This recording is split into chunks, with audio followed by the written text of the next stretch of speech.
இந்த கலாச்சாரத்தை அடிப்படை எங்கே இருக்குதுன்னா, இந்த சொன்னாங்க நீங்கள்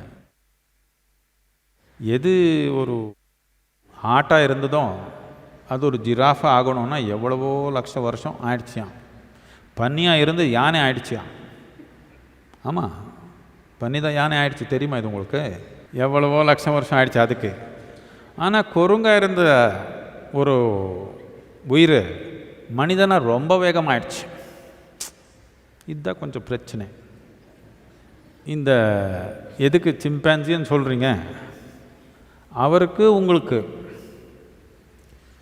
எது ஜெனட்டிக்ஸில் அந்த டிஎன்ஏன்னு இருக்குதே, அதில் வெறும் 1.23% மட்டும்தான் வித்தியாசம்.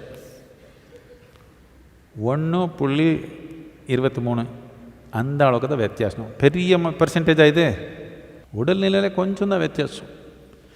ஆனால் புத்தி கூர்மையில் விழிப்புணர்வில் பிரமாதமான மாற்றம் இருக்கிறதுக்கு வாய்ப்பு இருக்குது.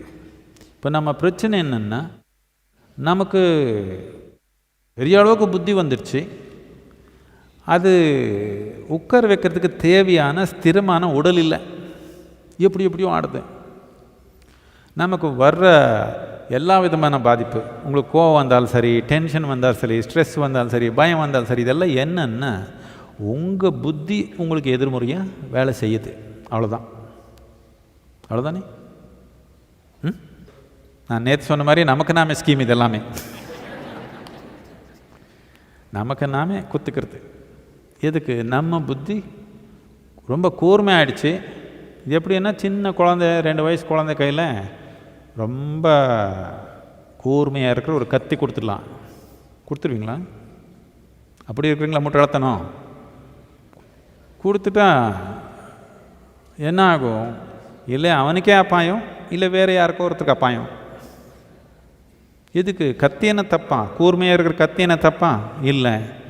விழிப்புணர்வு இல்லாத கையில் வந்துடுச்சுன்னா அது என்னமோ பண்ணிடும். இப்போ அவ்வளோதான் நம்ம பிரச்சனை. கூர்மையான புத்தி வந்துடுச்சு, சமநிலை இல்லாத விழிப்புணர்வு இல்லாத மனிதன் கையில் சிக்கிடுச்சு, குத்திக்கிறான்.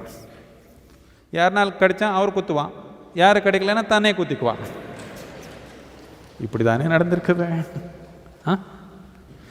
இப்போது இந்த கத்தி இப்படி புத்தி நம்ம குத்துதேன்னு சொல்லி கொஞ்சம் மூளை எடுத்துடலாமா? ஆமாம், ஒரு பாதி எடுத்துட்டான், இப்படியே இருக்குங்க அமைதி, எந்த டென்ஷன் கிடையாது. இங்கே இருக்கிறது ஒரு பாதி எடுத்துட்டா போகுது. ஆமாம், பண்ணிடலாமா? அப்படி அமைதியாக இருப்பீங்க. கூர்மையாக இருக்கிற கத்தி எடுத்துடலாமா, இல்லை ஸ்திரமான சமநிலையான அடிப்படை உருவாக்கலாமா?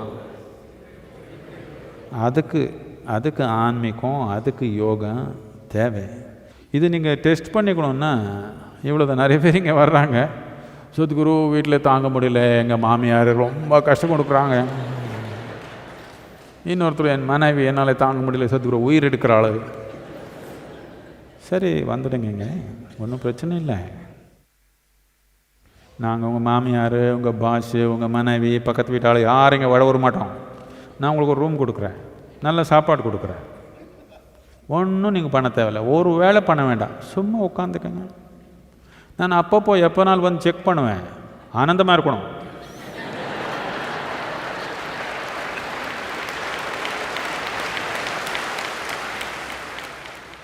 நீங்கள் ஏதோ ஒரு பாதிப்பு உருவாக்கல ஆளாக இருந்தால் பாதிப்புக்கு என்னத்துக்கு சாப்பாடு கொடுக்கணும்? நான்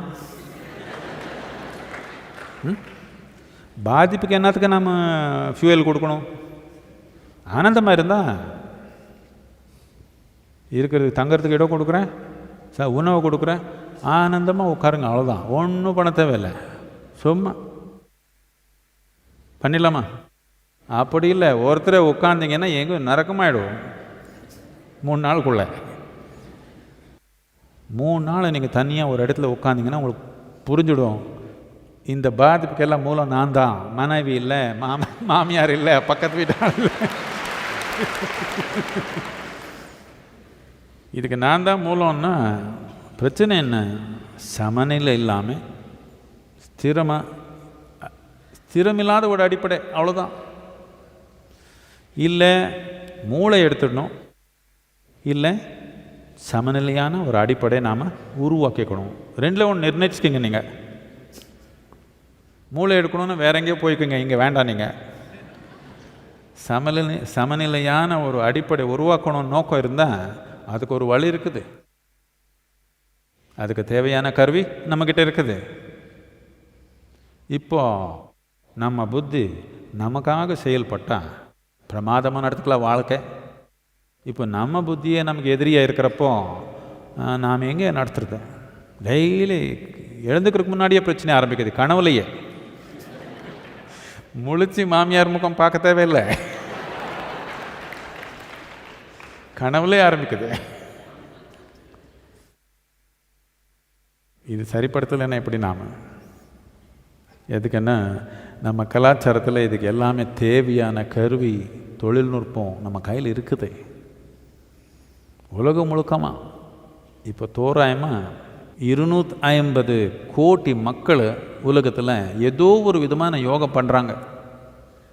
ஏதேதோ ஆயிடுச்சு யோகா, அங்கே எல்லாமே போய் ஏதோ தெரிஞ்சோ தெரியாமல் ஏதோ ஒரு பயிற்சி அவருக்கு புரிஞ்ச மாதிரி பண்ணிக்குவாங்க.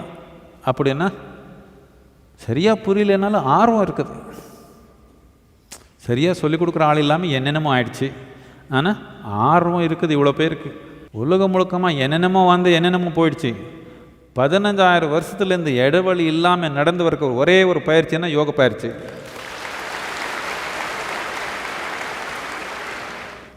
எப்பவுமே எந்த ஒரு காலத்தில் கூட மதங்கள் பரப்புன மாதிரி கத்தி பிடிச்சி யோகா பண்ணுன்னு சொன்னவங்க யாரும் இல்லை.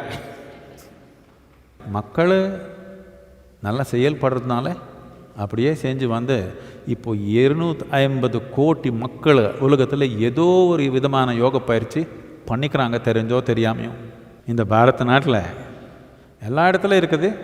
ஆனால் கொஞ்சம் இந்த வடக்கில் எல்லாமே ரொம்ப அவருக்கு வெளியில் இந்த ஆக்கிரமிப்பு படைகள் அப்பப்போ வந்து எல்லாம் அழைச்சி போட்டு கொஞ்சம் அவருக்கு கொஞ்சம் குறைஞ்சி போச்சு. அங்கே தென்னிந்தியாவில் உங்களுக்கு தெரியாமல் நிறைய யோகா இருக்குது உங்கள் வாழ்க்கையில்.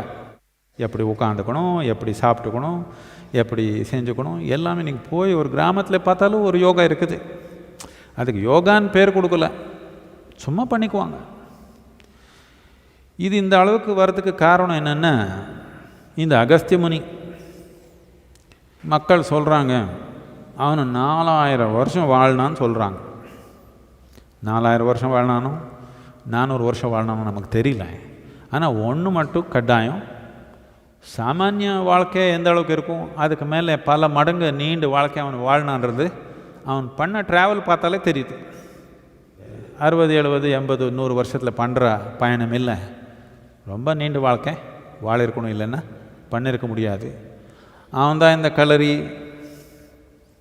அவன்தான் நம்ம சங்கீதத்துக்கு அடிப்படை, நம்ம கணிதத்துக்கு அடிப்படை, பல விதமான விஞ்ஞானங்கள் சொல்லிக் கொடுத்தான்.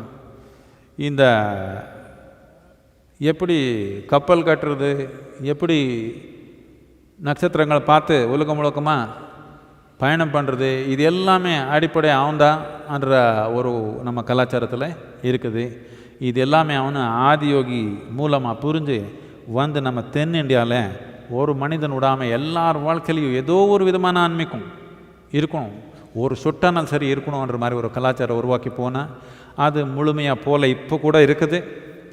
நீங்கள் என்னென்னமோ கொஞ்சம் அது எல்லாம் எடுத்தாச்சு, என்னென்னமோ பண்ணியாச்சு, என்ன பண்ணாலும் கொஞ்சம் இருக்குது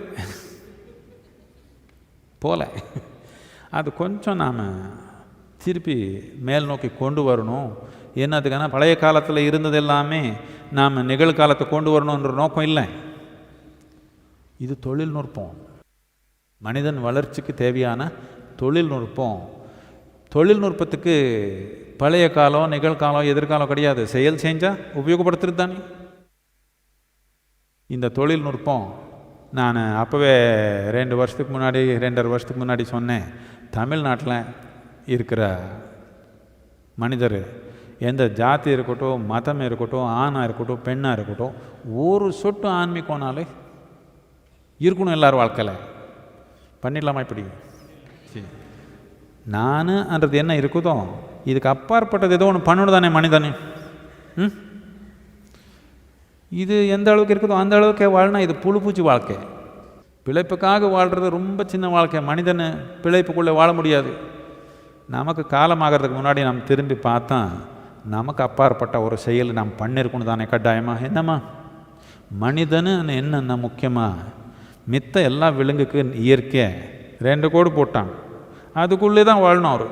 அதுக்கு மேலே போகிறதுக்கு அவருக்கு வாய்ப்பு இல்லை. பூச்சி இருந்தாலும் சரி, புலி இருந்தாலும் சரி, அவருக்கு இருக்கிற 2 கோடு இருக்குது, அதுக்குள்ளே தான் அவர் வாழ முடியும். மனிதன் என்ன அர்த்தம் என்னென்னா, நமக்கு கீழே மட்டும் ஒரு கோடு போட்டிருக்காங்க, மேலே நமக்கு கோடு போடல. இயற்கை கடவுளாக வாழ முடியும், இங்கே தெய்வமாக வாழ முடியும். என்னத்துக்குன்னா மேலே கோடு நமக்கு போடல, வெறும் கீழே கோடு மட்டும் இருக்குது, அது கீழே போக வேண்டாம். மேலே நமக்கு கோடு இல்லை, வளர்ச்சிக்கு எல்லை இல்லாத வாய்ப்பு நமக்கு இருக்குது. இது உபயோகப்படுத்த தானே நான் மனிதனும் சொல்லிக்க முடியும். இல்லைன்னா நாம் ஒரு கிருமி கீட்டத்து மாதிரி ஆகிடுவோம். அப்படி தான் இருக்கும் நம்ம அனுபவத்தில்.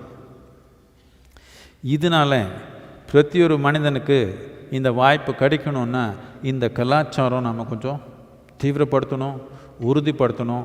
ஏதோ ஒன்று நம்ம கலாச்சாரத்துக்கு சம்மந்தப்பட்டது உங்கள் வாழ்க்கையில் கொண்டு வாங்க. நீங்கள் எல்லாம் பேண்ட் ஷர்ட் போட்டோட நீங்கள் ஏதோ ஃபாரின் ஆகிட்டீங்கன்னு நினச்சிக்க வேண்டாம். தோல் வேற மாற்றிக்கிறதுக்கு முயற்சி பண்ணுறீங்க, இப்போது பயமாகுது எனக்கு. ஏதோ ஒன்று பண்ணிக்கோங்க, ஒரு தோத்தி போட்டுக்குங்க, இல்லை ஒரு குர்த்தா போட்டுக்குங்க, இல்லை ஒரு மீசை வச்சுக்குங்க, ஏதோ ஒன்று பண்ணிக்கோங்க. ஏதோ ஒன்று பார்த்தா நீங்கள் பாரத தேசம் சேர்ந்தவங்கன்ற மாதிரி ஒன்று பண்ணிக்கலாமே கொஞ்சம்.